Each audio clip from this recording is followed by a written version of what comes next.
আসসালামু আলাইকুম। মানে আমি প্রায় 17 বছর দক্ষিণ কোরিয়া থেকেছি। তো দক্ষিণ কোরিয়া এবং উত্তর কোরিয়া একসময় একটাই রাষ্ট্র ছিল। আজকের দিনে পৃথিবীর ভদ্র রাষ্ট্রগুলোর মধ্যে একটা রাষ্ট্র হচ্ছে জাপান। একসময় এই জাপান দুই কোরিয়াকে বিভক্ত করার পেছনে বড় একটা ভূমিকা রাখছে, আর সেখানে এসে নাক গলাইছে ব্রিটিশরা, মার্কিন যুক্তরাষ্ট্র সহ অনেকগুলা দেশ। তো দক্ষিণ কোরিয়া অর্থনৈতিকভাবে যথেষ্ট শক্তিশালী হলেও সামরিক খাতে অনেকটাই দুর্বল। কেন তাদেরকে দুর্বল করে রাখা হয়েছে? কারা রাখছে? মার্কিন যুক্তরাষ্ট্র বলছে, আমি থাকতে তোমার আর দরকার কি? লাড়ি চোড়া যা লাগে বা এর কাছে আছে, তুমি শুধু টাকা টোকা রাখো, আমার সেনাবাহিনীটা পালো। কিন্তু উত্তর কোরিয়ার কিম জং উন ভাই পাগলা, হেতে বুঝতে পারছে যে আজকের দিনে দেখেন এই মেশিনারি যার কাছে নাই তার কিন্তু বেল নাই। ওই উত্তর কোরিয়ার কিম জং উন বুঝতে পারছিল যে ঝুঁকেঙ্গানে সালা, যে আগামী যে প্রজন্ম আসতেছে সেখানে পারমাণবিক ইস্যুটা কি পরিমাণ জরুরি। আজকের দিনে ধরেন ইরানকে কি পরিমাণ বড়াই ফেলতো, আফগানিস্তান ইরাক বালাই ফেলতো যদি ইরানের হাতে পারমাণবিক মেশিনারিজ না থাকতো। এখন উত্তর কোরিয়ার কিম জং উন নতুন একটা সংবিধান দিছে। সংবিধানটা কি? তার কিন্তু অনেক শত্রু, জাপান তার শত্রু, সাউথ কোরিয়া তার শত্রু, মার্কিন যুক্তরাষ্ট্র তার শত্রু, আশেপাশে অনেকে আছে তার শত্রু। এখন উত্তর কোরিয়া তাদের পারমাণবিক নীতিতে আন্তর্জাতিক যে পারমাণবিক আইন সেটার বেল ছাড়া নতুন একটা আইন তৈরি করছে। কোনটা? যে এমন একটা বিধান যুক্ত করেছে যাতে দেশটির সর্বোচ্চ নেতা অর্থাৎ কিম জং উন যদি মারা যায় অথবা বিদেশি কোনো হামলায় মানে কোন রকম any kind of disturbance feel হয়, তাহলে স্বয়ংক্রিয়ভাবে উত্তর কোরিয়ার পারমাণবিক মেশিনারিজ গুলো বিশ্বের বিভিন্ন দেশের উদ্দেশ্যে যাত্রা শুরু করে দিবে। এখন কোন কোন দেশ?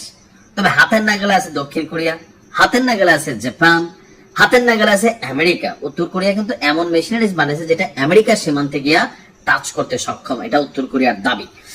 ব্রিটিশ গণমাধ্যম দ্য টেলিগ্রাফের এক প্রতিবেদনে এই তথ্যটি সামনে আসছে।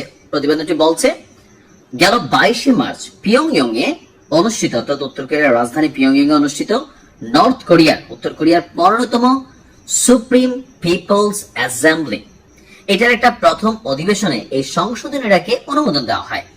পরে এই পরিবর্তনের বিষয়ে দক্ষিণ কোরিয়ার জাতীয় গোয়েন্দা সংস্থা দেশটির ঊর্ধ্বতন কর্মকর্তাদের বিষয়টি জানায়। তো আইনটিতে কি সংশোধন করা হয়েছে? উত্তর কোরিয়ার পারমাণবিক অস্ত্র ভান্ডারের অধিনায়ককে কিম জং উন, তবে বিদেশি শক্তির হামলায় দেশের পারমাণবিক কমান্ড এবং নিয়ন্ত্রণ ব্যবস্থা বিপদের মুখে পড়লে স্বয়ংক্রিয় ও তাৎক্ষণিকভাবে পারমাণবিক হামলা চালানো হবে। অর্থাৎ প্রেসিডেন্ট যদি কোনো কমান্ড করতে না পারেন, তিনি যদি অক্ষম হন, কোনোভাবে মারা যান, তো ওই মুহূর্তে তিনি যাতে অধিনায়ক, সিদ্ধান্তটা কে দিবে? কোনো সিদ্ধান্ত না, এটা অটো চলে যাবে যদি বিদেশি কোনো ঘটনা ঘটে আর কি, দেশেরটা না। বলা হচ্ছে সম্প্রতি ইরানে যুক্তরাষ্ট্র এবং ইসরায়েলের সামরিক অভিযানে দেশটির শীর্ষ নেতাদের অনেককেই শাহাদাত করা হয়েছে, আপনারা জানেন।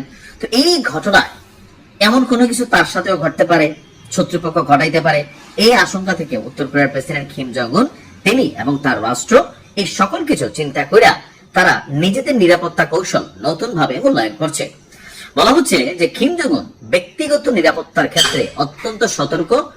সাধারণত বিমান ভ্রমণ তিনি করেন না, ভারী সাজোয়া ট্রেন ব্যবহার করেন, সবসময় কড়া নিরাপত্তায় থাকেন। তারপরেও যদি কোনো বিদেশি হামলা হয়, হ্যাঁ, এরকম মেশিনারিজ কেন দরকার আজকের দিনে বুঝতে পারছেন?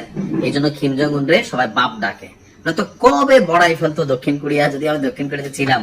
কিন্তু সম্ভব না। মার্কিন যুক্তরাষ্ট্রে প্রায় 25,000-এর উপরে সেনা দক্ষিণ কোরিয়াতে অবস্থান করছে, খানা দানা বেতন সব দক্ষিণ কোরিয়া, কিন্তু পারমাণবিক সক্ষমতা তাদেরকে দেয়নি। কিম জং উন বাপের বেটা সাদ্দাম। ভালো থাকবেন।